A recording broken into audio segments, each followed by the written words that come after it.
Que lo Kentucky. You have black people all over the world, from the coast of Africa to Brazil to the shores of Boston to the beaches of Capo Verde. There's been movements like those of the Pan-Africans who believed all those of the African diaspora are one or should move in unison. Many have departed from the batch and labeled themselves FBA, which is defined as Foundational Black American. And it represents the black people who survived one of the greatest atrocities of America, of the today known as United States, which was slavery. Now, there's nothing wrong with representation. There's nothing wrong with tribalism, identity. But that's not my issue. My point of contention is for those who that believe that Atlantic slave trade was a myth or an exaggeration. And my reasoning behind that is because that also alters and affects the historical facts of places like Cuba, Dominican Republic, Jamaica, Trinidad, etc., etc., while others agree that their ancestors did arrive to America on slave boats. Now, please listen, I am not denouncing the identity of black Americans and that they've been here 400 to 500 years already. I'm merely asserting that certain facts are being twisted by individuals. For example, we built this country. I mean, yeah, that's true. But it was by force. Slavery, you can't have it both ways. You can't say, okay, we were forced under these conditions and position, enslaved, and we went through all this horrible stuff and we deserve reparations. Yeah, I do believe the reparations. Yes, I do believe black people were enslaved and abused and mistreated. But then you can say, oh, we built this country. Okay, yeah, you built it by force. And what about all the other white people that built this country too? I mean, really sit back and think about it. In 1860, before slavery was abolished, less than 20% of the white population were eligible to have or own slaves. So that means that other 80% of whites that were living here were just as poor. They were farmers. They were workers. Shit, some of them were indentured slaves, indentured servants, which is pretty much the same thing as a slave, right? Except maybe for black people it was a little bit more grotesque and brutal, right? Now, black people did fight for America against the British.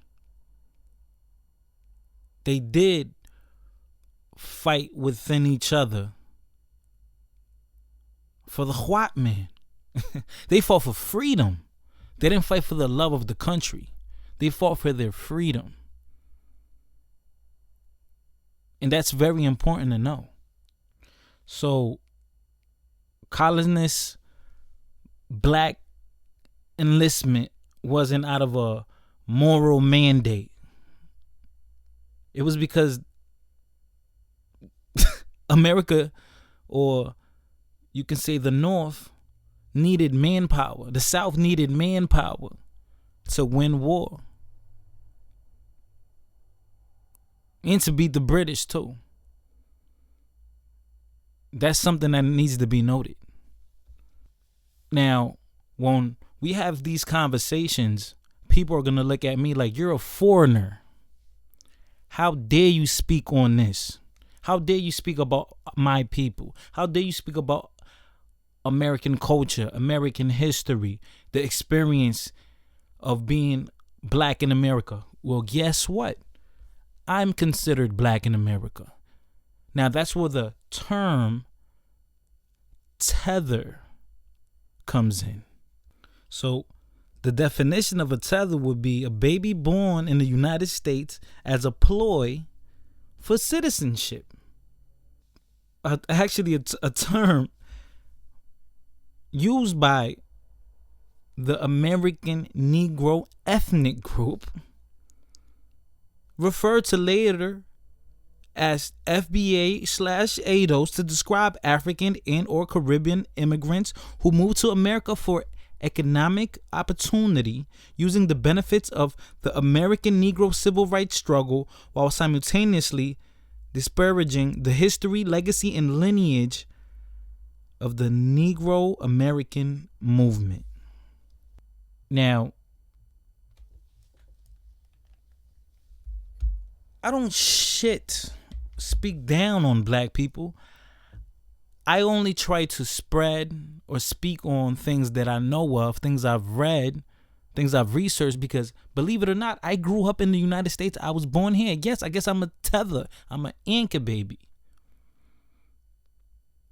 But then they would like to say, oh, you shouldn't be able to have these conversations with us online. Like this woman, Six the Goddess, she's a popular YouTuber, FBA, easy on the eyes. No wonder she's very popular, right? She used to be a Pan-African, but she switched over to FBA when she noticed that Africans wouldn't accept her. She said it out of her own mouth. Now,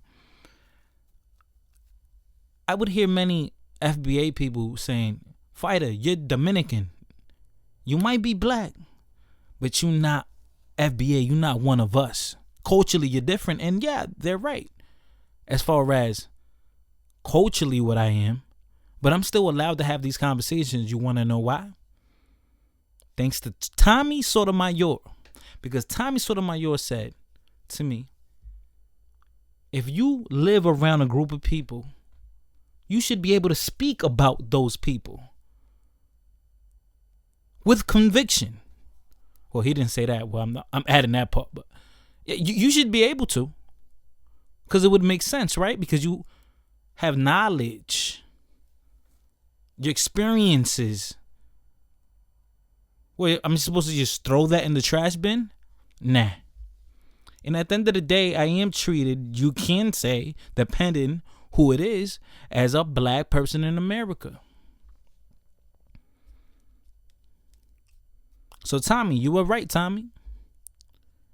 I should be able to speak on whatever the fuck I want to speak on. Because at the end of the day, let's not forget, you say you built this country. You say you fought for this country. You guys do deserve reparations, but let me tell you this. There's a thing called the First Amendment, which says I can say whatever the fuck I want to say, freedom of speech. And then there's the Second Amendment to protect that right. So if you don't want me to use my First Amendment, you better use your Second Amendment to violate my First. Capiche? Now, I'm open to have discussions with anyone, with any race, any group. I'm not a hateful person. I might have my biases, but I'll tell you this, right? I would feel some form of camaraderie with FBA, with black people, before I do with maybe white people. And it's merely because I grew up with these people. It was a proximity thing. We might have more in common culturally. We might eat similar foods, dated them. We might look alike. So I would tend to have a inclinations towards them before someone who's white. So I don't know how I'm a coon, because I speak what I believe and what I've read and what I look. And it seems like when we have these debates and conversations, many of the opinions that are spewed come from a emotional state. Now, I'm here to tell people that if you're an American, I don't care if you're Asian, white, black, Caribbean, whatever you are, Hispanic, whatever you are, you should be able to speak on anything, because remember, United States is literally the land of immigrants. A lot of us are Tethers here, you heard? A lot, but some of them just been here. Some of us been here longer. Okay? But if you were born here and you pay taxes, then you definitely have the right to speak on your experience. Shit, you could be an illegal alien and you still have the right to speak on your experiences here. Whatever happened to freedom of speech, guys? Are you that sensitive? So that's why on my channel, when people hop on the panel, I don't care your background. Like, yeah, of course, yeah, I want to know what you are so I can know who I'm speaking to, but I want you to voice your honest opinion. I don't want to censor you. Now, we might disagree, but I still want to hear what you think. Because even like once upon a time, Antonio Batista was my arch enemy. But I'm still willing to have a conversation with him. I believe I'm very open-minded. And I'm inquisitive. It's very mentally stimulating when you can hear different perspectives and angles and views. I don't want to be restricted to a little small box, confined to a one-track mind. That's not how I operate. That's not how I grow. That's not how I expand. You hurt? So listen, guys. What do you agree with? What do you disagree with? I'm open to criticism. Maybe you could teach me a little something. So hit that like button, subscribe, share this video.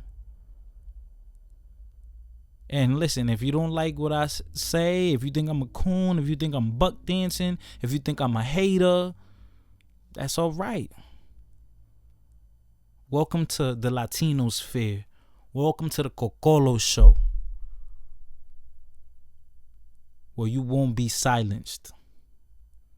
We not sensitive. Stay dangerous.